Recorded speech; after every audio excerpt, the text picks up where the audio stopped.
Okay? These have been determined by testing and working with different people, okay, over the last 34 years. So the key element is that a mini zone is parallel to the skin. It is tenser, more hypercontracted than the tissue surrounding it.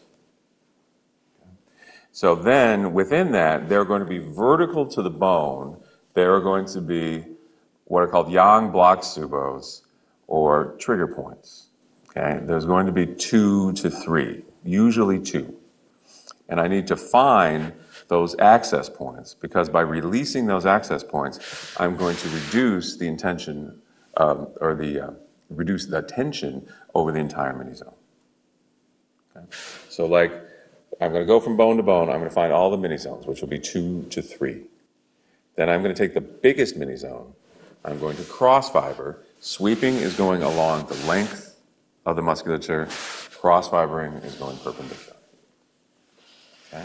So this is cross fiber, this is sweeping. Sweeping is a very advanced technique, cross fibering is an intermediate technique. Okay? It's one of the things you need to practice in the very beginning. Sweeping is when you're really, really good and you've been doing it for years, then I can come up and I can find mini zones faster. Okay? But for the intermediate student, you're going to have to do all of the steps. Okay? It takes years and years to get down. And you don't want to just copy someone who's been doing it for years. You want to actually feel the mini zones, actually feel the yang block subos, then do our full rotations.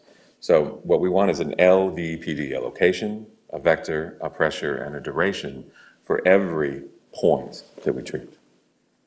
So treating from bone to bone, I find all the mini zones. So she's got a mini zone going right here that's 1 by 3. Okay. Then she's got another mini zone here on line 4 that's 1 by 2. And then she's got another mini zone here that's just supraclavicular, and it's just up there, and that's a 1 by 3. So my biggest mini zone is this 1 by 3 here. So then I cross fiber, and I only cross fiber the size of the mini zone itself. Okay, and I find that she has 2 yang block subos here. I need to determine which one is the biggest or most sensitive. Okay? Now your client can give you feedback. So you can say, using an even pressure, which one feels more sensitive? This one or this one? Mm-hmm. The second one. Okay? So that will help train your touch, that you'll be able to feel this as you do it, but you can always confirm by your client. Okay? They're always going to tell you which is going on. So now I've determined L, location. So I get centered right on that. The individual subos are going to be no wider than your finger. So when I get centered on that, then I have to do a full rotation. By that meaning that I have to rotate all the way around so that all my potential vectors have been checked. Okay? This is what I call short rotations. Okay? And it's very common with new students. They just kind of go around and then they just kind of guess. What you want to do is pay close attention, move slowly, and find the vector at an even pressure that is most sensitive to the person. So I say, okay, tell me when that feels most sensitive to you.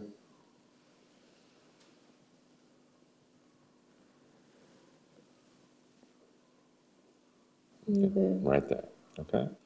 Then I shift my position so that I maintain my Michelangelo arms, my gentle curve to the arms, my hand flat along line with my forearm, no bent joints. I increase my pressure by raising my elbow and coming back to that ideal vector. And then I'm going to hold until I feel the subo, which starts out feeling like a closed fist, just open, like a rosebud blooming. Okay? When you feel that open, then you know that segment has opened. Now there can be up to 5 segments at that same location going all the way to the bone. Usually there's 2 to 3. Okay? So after my first segment opens, I'm going to stay at the same location and re-rotate to see if I find another segment, okay, which I do at this vector, yes? Okay. So then I increase my pressure by slightly raising my elbow, increase the pressure until it feels significant, but it doesn't cause her to try to avoid. It doesn't cause her to try to pull away. Okay. And then when I have it accurate, it should be no more than 30 seconds. When I feel that segment open, Then I again rotate a third time to see if there's another segment, and I don't feel one. Actually, there is one deep right in there, yes? Okay. So there can be, you have to look closely because it can be sort of subtle. So I find the third vector all in the same location, 3 different Subo segments.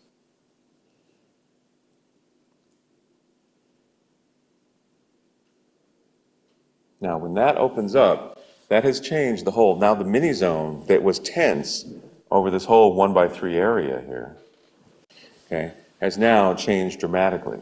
It's not perfect, but it's much, much, much better. The tonicity of the tissue changes. It takes a little more time than just the time you're treating it. But what it'll feel is smooth. Instead of having those hard lumps of those yang block subos in there, it will smooth and feel much more comfortable. The person, they'll be able to tell the difference to you. Okay. So then I'm looking for, so it's the 2 biggest mini zones. So I go and check. Now when you do the biggest one first, often the lesser size mini zones will open up with the larger one. If you do the biggest one first in triage, it's the medical terminology for most important, then next most important, then next most important. You do the largest mini zone first, often, if not always, a good part of what's left of the other mini zones will go with it. Okay, it never works in reverse though. If you do the smaller ones first, they don't take the bigger ones with it. So that's where efficiency and time management is crucial, that you get the largest sumo first. Okay? So again, my beginner treatment was point by point along all 4 lines going from bone to bone. My intermediate is to cross fiber, find the biggest mini zone, find the biggest subo in the biggest mini zone, open all the segments of that, then that opens up the mini zone and takes most of the rest of it on that entire side of the neck. So after having doing the right side of the neck, I do the same on the left side. Okay, so I find a mini zone here, on line 2. I find a mini zone here on line 4. There's only 2 on the left side. So I go to the biggest one and I cross fiber just the mini zone, which this one's 1x4. So I just put my 4 fingers down and I cross fiber. Find the biggest subo in the biggest mini zone, do a full rotation. Okay, does that feel like the most sensitive angle to you? Okay. Then I again shift my position to always be comfortable. Okay, you don't want to lean and strain. You always want to keep in perfect balanced position. In my clinic, I work 12 hours straight. So I don't want to injure myself, and I want to make it through the entire day, with the 12th treatment being as effective as the first, which you're not going to do if you're fatigued.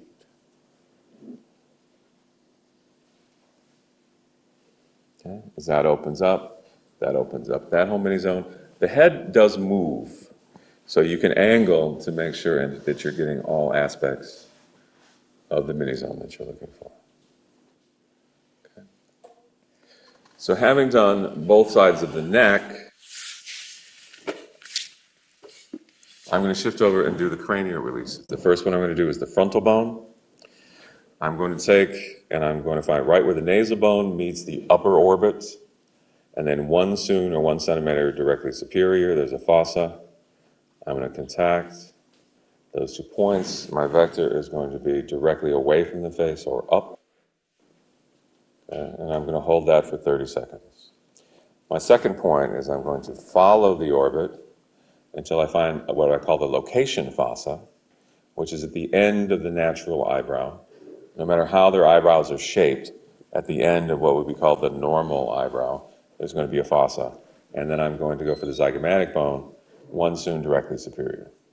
Because of the plasticity or elasticity of the skin, once I find that point, I want to release and recontact. If you don't, the skin can pull away, and then when you go for your inferior vector, it'll slide off your point. Okay?